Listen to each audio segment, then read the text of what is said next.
Manx Radio.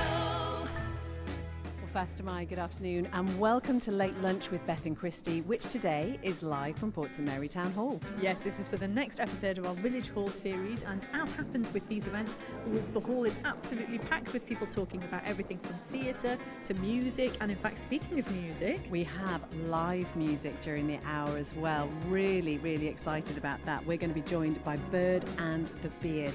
But as ever, we like to start with a little bit of soul, so this is You've Made Me So Very Happy. we are very happy this afternoon. That was our soul starter for today, and it was You've Made Me So Very Happy. It was actually written by Brenda Holloway, Patrice Holloway and Frank Wilson with Berry Gordy, who has been a feature on our soul starters in the past. But that version was the one by Blood, Sweat and Tears from 1969, and we're playing that because David Clayton Thomas of the band is 78 today. Happy birthday to David Clayton Thomas, who made us very happy with our soul starter. He really did, and as you mentioned, we are very happy to be here in Port St Mary Town Hall. It is the continuation of our Village Hall series, and the first time that we've been down south for a while. Michelle Hayward is with us, and Michelle, thank you for hosting us down here. That's all right, it's lovely to have you down here this far south, you know. I know, and we have been fed and watered, I should say, some incredible soup. Where did that come from? That's Mount Tabor, and they have their tasty Tabor lunches once a month where you get soup and a pudding and a cup of tea all for £5. Amazing. There's pudding as well. There is actually some crumble over there. I know, there's crumble and there's gatto and there's all kind of things. Safe to say, Michelle, this is another one of those halls on the island that is very well used, isn't it? It is. It's massively well used, actually, for all sorts of things, and over its history it's been used for a vast variety of stuff. And it was refurbished, I mean, I was going to say fairly recently, but it must be quite a while ago now, and it just took on a new lease of life. It did. The building itself is 121 years old, so it's actually much older than people think. And for the first 40 years, it was just run as a public hall by a private company that you could hire it out. And so the commissioners didn't own it at that point, and it took till 1938 before they actually bought the building. So with regards to the different things that happen, a little bit later we're going to be finding out from someone who actually had their wedding here, because that's something that happens quite a lot now in this town hall, isn't it? Yeah, there's 3 rooms here, and they're all licensed to have wedding ceremonies in, so you could kind of pick the scale of venue that you wanted depending. So even the boardroom downstairs, where you can get 25 people in there, if you wanted a small, intimate, classy looking venue, even that's licensed for weddings. So. It is beautiful. I've been to view here and it works so well, and in fact people have actually got married on that very stage, haven't they? Yeah, well, people get married on the stage, but then, you know, the following week you'll have a band playing in here and stuff like that, and you know, come Davy Knowles playing here over the Christmas period, and this place is absolutely rammed with people and as noisy as you like. I'm sure the ceiling's going to stay up, but I'm not convinced sometimes. And a lot of this has been organised for us today, I should say, by Margaret, who's on the stage at the moment. Margaret's trying to escape us. I Margaret know. is determined not to speak to us. She keeps running. We will get her before the end of the show, I promise you, we will. We should say, if you go to the Manx Radio Facebook page, there are going to be photographs and videos there, but so much to talk about over the course of the next hour. You mentioned the wedding. Yes. Well, Fern Hopkinson, congratulations. You got married last weekend. Why did you choose Port St Mary Town Hall? It's absolutely stunning, for starters. I was inviting a lot of guests from the UK, and as far as places to show off the island, this one was really something spectacular. And how did the day go? It was amazing. I'm still floating on a cloud at the moment. It sounds cliche, but it was one of the best days of my life. It was absolutely incredible. Because you're not actually from the Isle of Man, but I think it's fair to say over the past couple of years, you've really found your feet as being part of the community here. Yeah, I've been so lucky that since I moved here, I have been welcomed with open arms from all areas of the Manx community, and I consider it a real privilege to be part of this wonderful place. And you actually got married in Colby Glen, which thank goodness it was lovely Yeah, weather. we were so blessed with the weather. What a lovely place to actually get married though. What was that like? It was breathtaking. I had a lot of guests commented to me that it was a brilliant natural cathedral because the trees down there are so tall and the light was amazing, and yeah, well, I just, floated through the day. Oh, you see, still very happy newlywed, which she should be, actually. It's not even been a week. Quite right too. And you mentioned floating through the day. We know as well that you're involved in the Manx dance scene, and so there was quite a bit of dancing going on in this hall. There was an awful lot of dancing, we had a ceilidh in the evening to celebrate with an absolutely amazing ceilidh band, so thank you if you're listening, guys. And actually, myself, my new husband Patrick, my maid of honour Pauline and my dad Chris kicked off the dancing in true Manx style, dancing Peter O'Tavy, for which I am incredibly proud of the other three, because whilst I can quite often be found dancing in public, for them it was a really, really big thing, and they did so well. And if you want to see it, the link is on Facebook, and you can donate to Isle of Man Hospice as well. Oh, So that's lovely. Thank you to them. Oh, and in terms of recommending then this as a venue to celebrate your wedding, I'm guessing from the way you're buzzing about it, you just could not be more positive. No, it was an amazing space. It's fairly neutral, but I mean we filled it with so much stuff, and it can be whatever you want it to be. You know, we got legally married downstairs, we had a party upstairs, the West Room was used for creating the cake and for the caterers, and really it's an amazing space. So yeah, definitely consider it as somewhere to get married. Oh, Fern, congratulations. Thank you so much for being here this afternoon. Thank you very much. Now, another thing that often happens in these Village Hall episodes is the local WI tends to get involved, and we're delighted that we are joined by President Diane Helliwell and Vice President as well with us. What was your name, sorry? Margaret Holmes. Margaret, it's lovely to have you with us as well. And this is a hall that you use quite often, isn't it, Diane?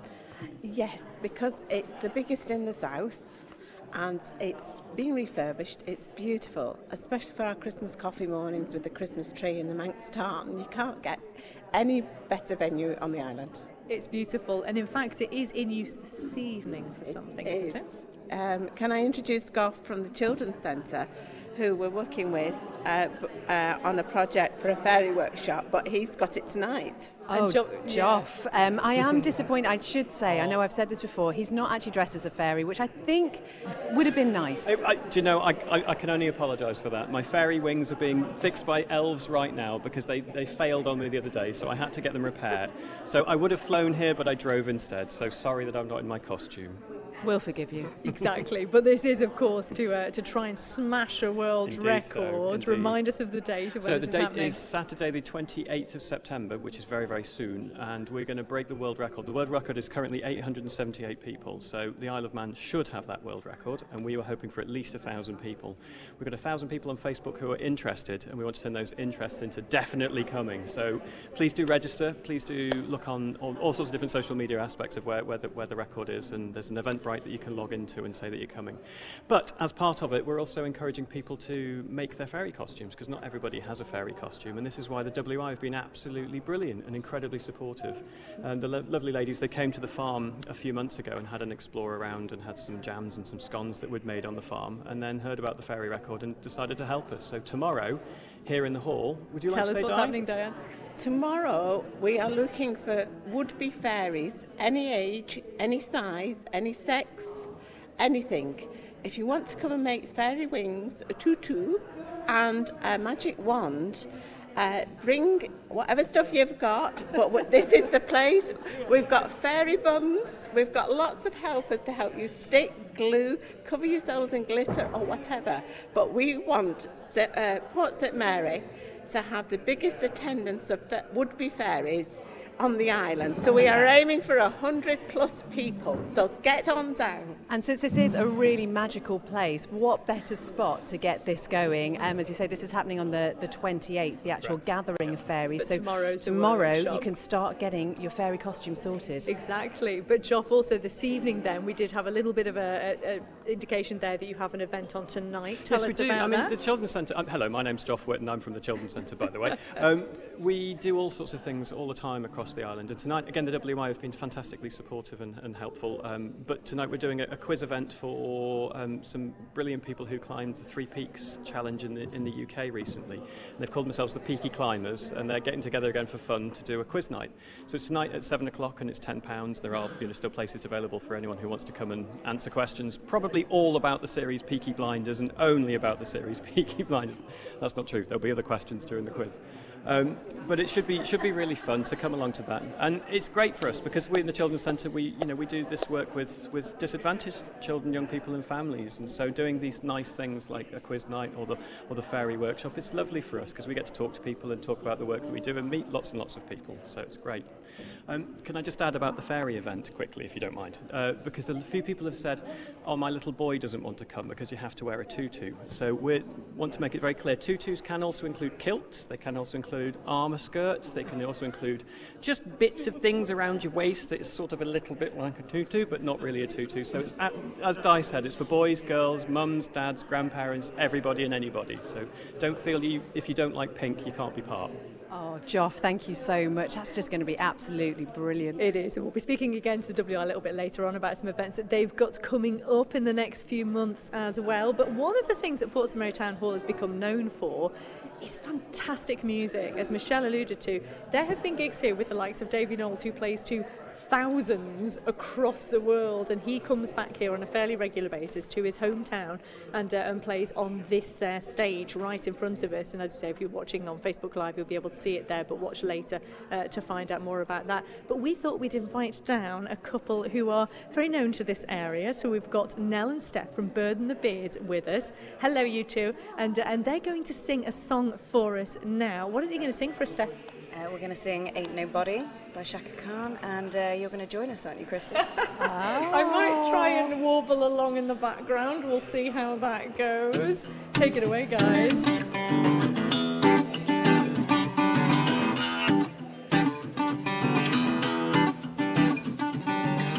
Captured effortlessly, that's the way it was.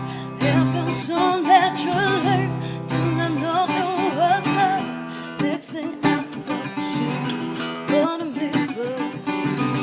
Knew just what I would do, let myself go on. Now we're flying through the stars, but this night will last forever. Oh, oh, oh, oh, ain't nobody loves me better, makes me happy, makes me feel this way. Ain't nobody loves me better than you.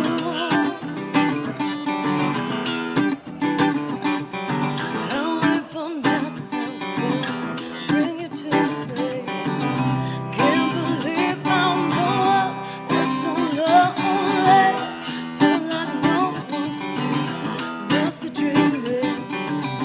Want this dream to be real, need this feeling. Put my wish up on a star, but this night will last forever. Oh, oh, oh, oh, ain't nobody loves me better, makes me happy, makes me feel this way. Ain't nobody loves me better than you.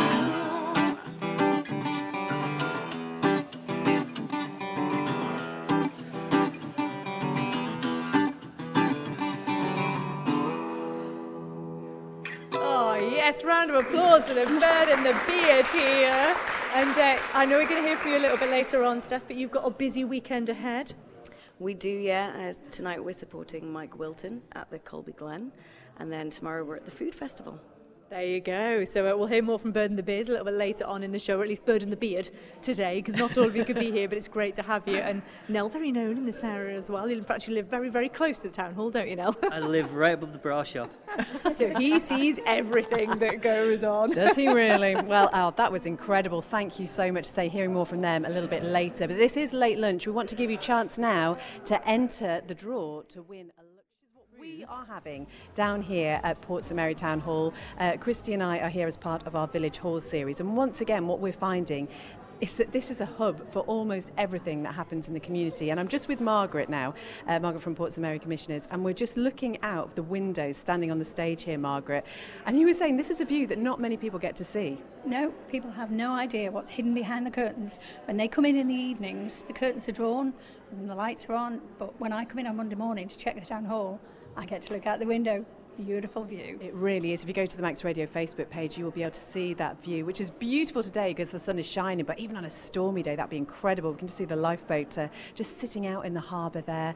Margaret, we have you to thank for getting all the people here today, but you had so many people to choose from. Yes, and we do. We have one of everybody comes to the town hall, all ages, all abilities, and everybody does something different.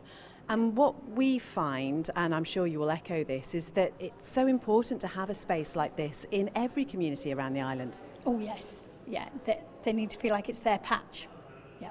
They really do. That view is incredible. You have to drag me away from that. Something else that happens here, we've talked a lot about music, but art is also really important. Yes, it is. And Margaret, you've got the details there of something called the Art Cellar. Just tell us about that.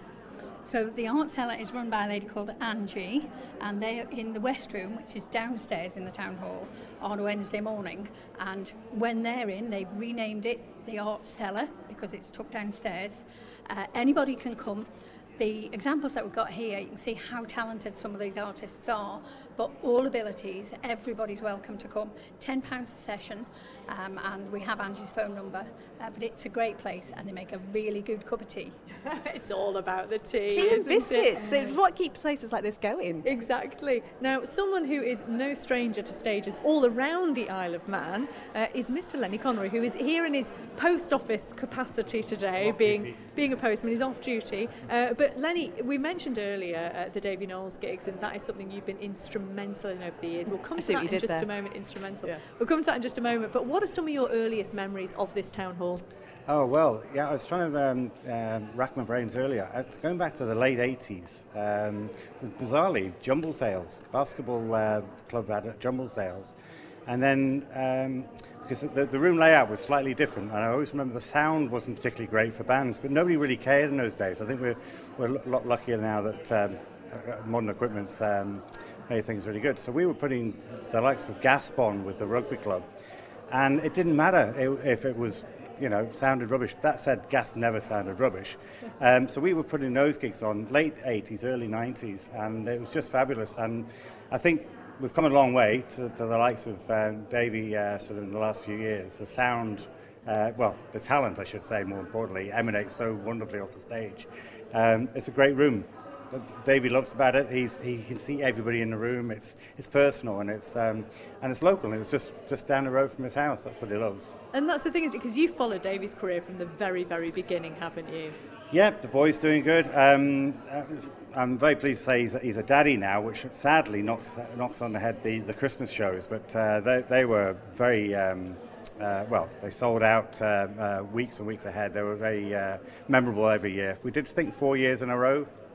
And what an incredible thing that's, because as we said, as you have seen yourself, because you followed David's career and obviously very good friends with him and have been around the world with him to a certain extent, he has played to audiences of tens of thousands, hasn't he? Absolutely, yeah. So you do see when there's video and pictures posted of his gigs here, sure. People around the world are so envious, aren't they? Well, he a few years back, well, it is good sort of 12 years, he supported Don McLean in the Villa. He's obviously done the youth games, he's played for those. He's been at the garden party, outdoors, the Gaiety he did several years. But all the favourite gigs have always been in here. I think it's because he's quite lazy and wants to get home quickly after the gig. Could be wrong, but no, it is. It's just something personal about it. And he'd rather do 5 gigs in here than 1 somewhere else, for sure. Yeah, and it's not just about Davy. Let us know some of your other favourite moments in this Well, town hall again, racking my brains. We had a band that has now sadly split up, the Stripes, the Irish band. Of course, yeah. Yeah. We got them in here 6 days before they got signed at Universal. I came to that. Did you know? And yeah, me too. And that was a nice little coup. But we've had all sorts. Nick Barlow, Tender Age. I've had my 50th in here. What you won't know is I had my engagement party in here, and I actually got on the stage and sang and played a guitar. I'm not sure whether to celebrate that or not, Lenny. No. There's some footage on Betamax somewhere, and it's not good. It's not good. Oh, it's another example of one of the many uses of these village halls all around the island. Do you know what? My arm is really sore from having to hold the microphone up He's so very high tall there. He in is much comparison taller than I to thought you, you were, Lenny. Yeah, sorry. It's been that way for It must quite be hard some bending time. down to the letterboxes. Yeah, well, I don't like to talk about work here. But speaking of music, there is so much going on around the island this weekend in particular, as we heard from Steph and Nell earlier, who are very busy this weekend. Something that's happening tonight, not too far from here, at Foraging Vintners in Port Erin, is the launch of a new single by the excellent group Bisky Brisht, who I'm sure have probably played in here at various points over the years as well. And they have given us the single to play because it's released on this very day, Beth. So we're going to get the very first play of it now. It's called Not Again, and if you are free this evening, pop down to Foraging Vintners to see them play. But here it is, Bisky Brisht with Not Again.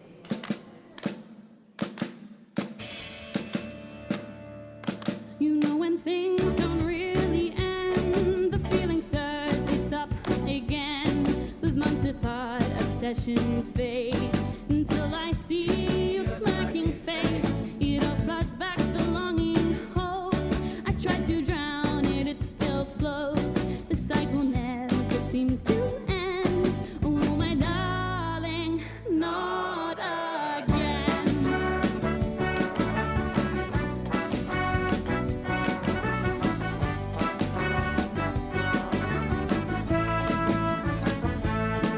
So don't come too close, 'cause all I can see is all that we lost and what you mean to me.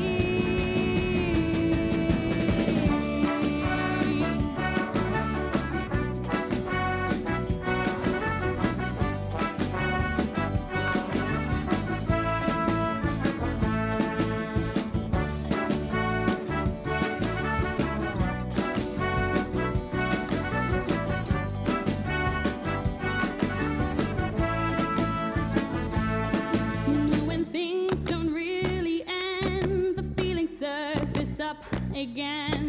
With months apart, obsession fades until I see your smirking face. It all floods back the longing hope. I tried to drown it, it still floats. The cycle never seems to end. Oh no, my darling, no. Hold on to your cross and stand in the sea. You're all that I lost, and you won't set me free.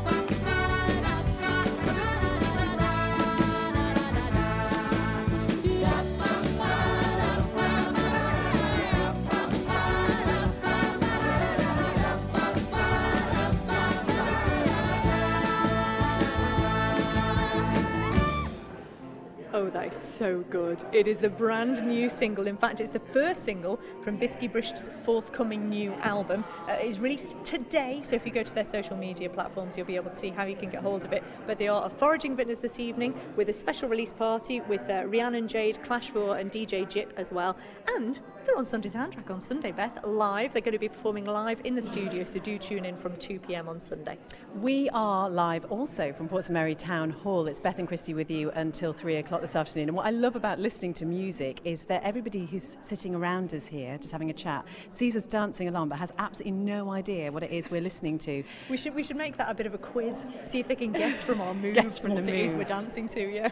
We're going to have some more live music on the show before 3, but so much more to talk about. We're going to be talking about some of the theatre that happens in Port St Mary Town Hall. We'll be back just after this. The Nation Station,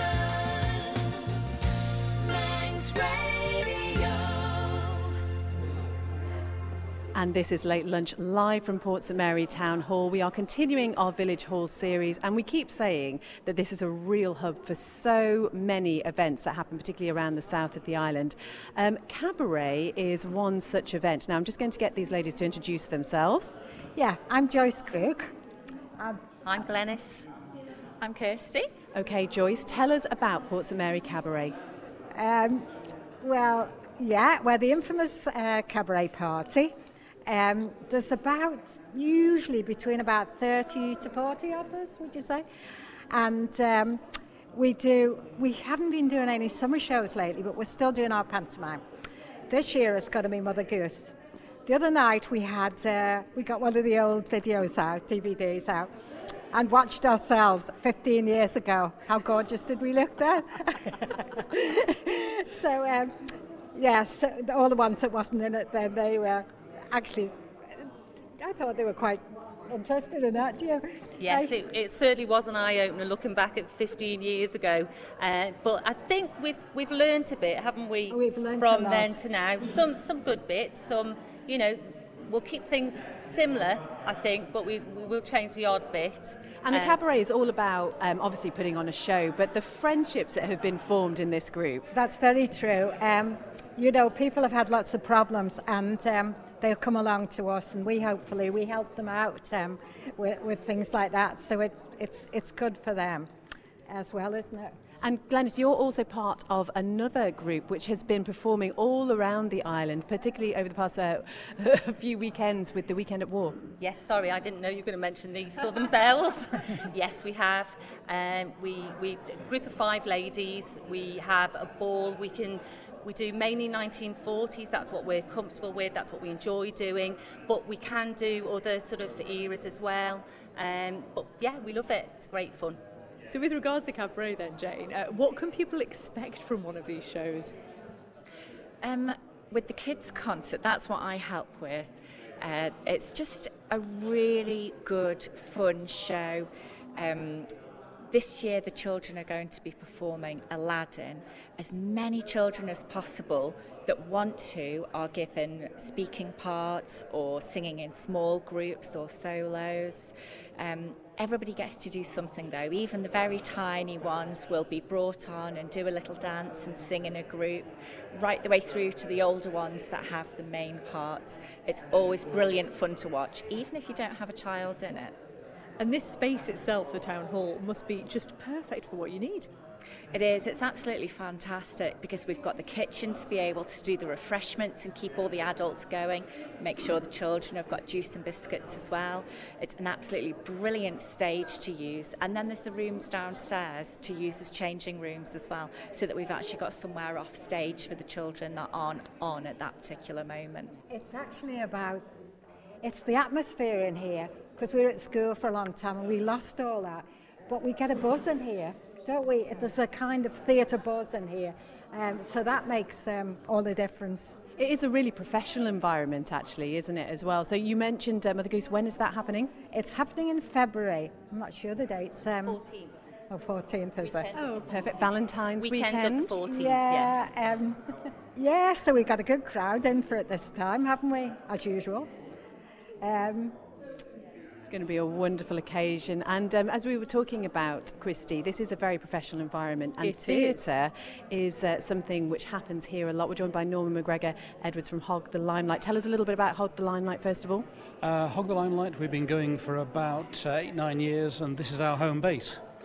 We put on regular main plays.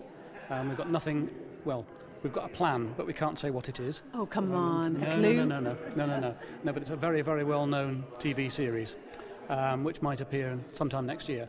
We also do one-act plays in the festival, but we also perform them here. And then we take part with other groups, so we've taken part with Cabaret Party and other things, and anything that's going on.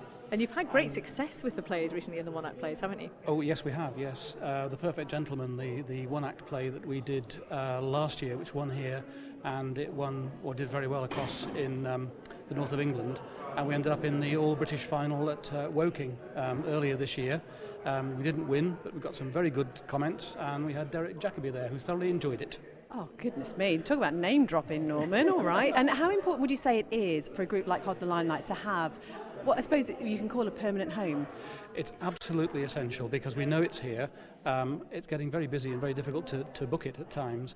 But with a bit of planning, we can do it. And it's just got everything we need. It's got great lights, great sound, a really good stage. It's really flexible. We can do all sorts of things with it. And it really works very well. And we did A Murder is Announced earlier this year. And we had a set and all sorts of bits and pieces. And it just worked brilliantly. Of course, the other thing we do as well is we do murder dinners. Yep. Sorry, that sounds a little bit gruesome. Jane from the Suspect Players, tell us about the murder dinners.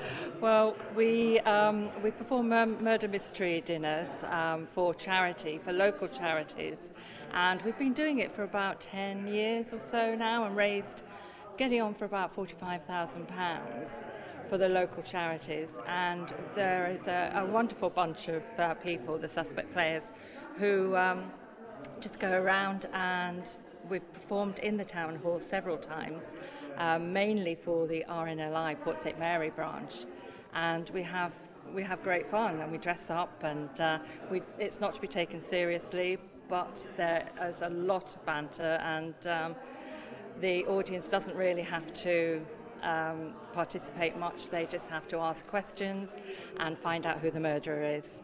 And I write them and produce them, and I have a great bunch, two of whom are here at the moment, Sue and Norman. Introduce yourself for us. Sue. That's all you need to know. She's just Sue. And so what is your part usually in these murder mystery plays? I tend to deviate between either very glamorous or I have been a barmaid before now, which is quite good fun as well. But they're wonderful. It's a superb opportunity to dress up, be part of a play without actually having to learn the script, which is wonderful. And we have great fun. We have a fantastic time, actually, and I just write a whole load of information for them, and they have to learn that. So as Sue said, they don't need to learn any script at all. And I've written 13 so far, and anything from Roman themed to 1960s, 1920s, one set in space, Western, a pantomime one. And as we say, we have great fun, and we're raising money for local charities, which is the main point of us doing it. And what's been the most fun one so far, Sue? 1920s. When I get to wear a flapper dress, and it's very glamorous, and I love it. Another example of some of the weird and wonderful things that happen in our village halls all around the Isle of Man. And it is a beautiful space here, especially on a sunny day. Thank you very much there to Hog the Limelight and Suspect Players, finding out all about them. I spy one Pam Crow from Russian Heritage Trust. We're going to be talking to her very shortly, and there will be an exclusive podcast available at manxradio.com as well after this programme. But we've heard from them once already, but we must hear from the bird and the beard, as we've decided it is today. Just one beard here today. What are you going to sing now, Steph? We're going to do I'm on Fire. Amazing. Okay, take it away.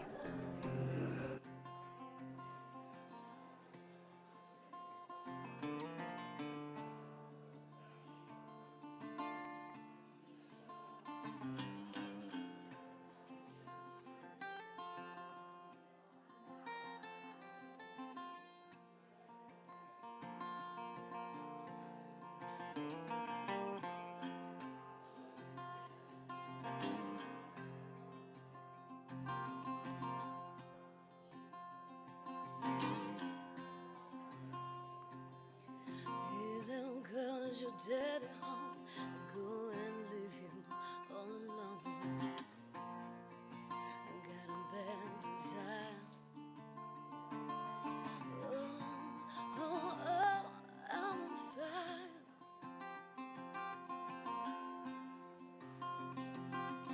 Tell me now, baby, is it good to you?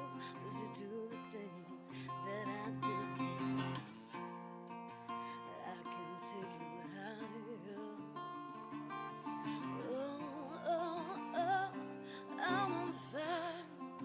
Sometimes it's like someone took a knife, baby, edgy and deep, 36-inch valley through the middle of my skull.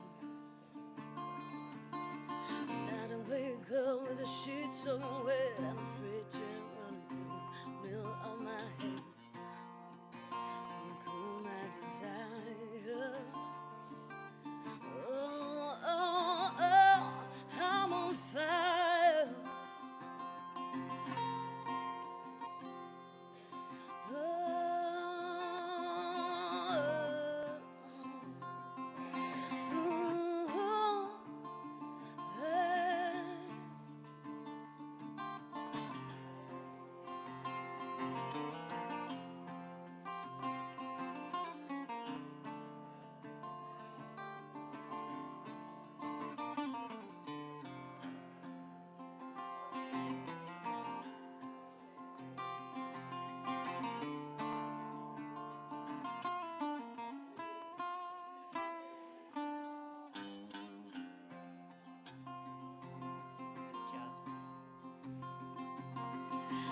little girl and she'll take her home. Let it go and leave you all alone.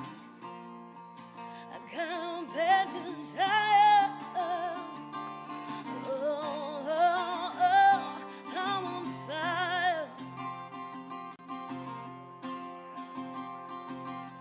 Tell me now, baby, is it good to you? Does it do the things that I do? I can take you higher. Oh, oh, oh, I'm on fire.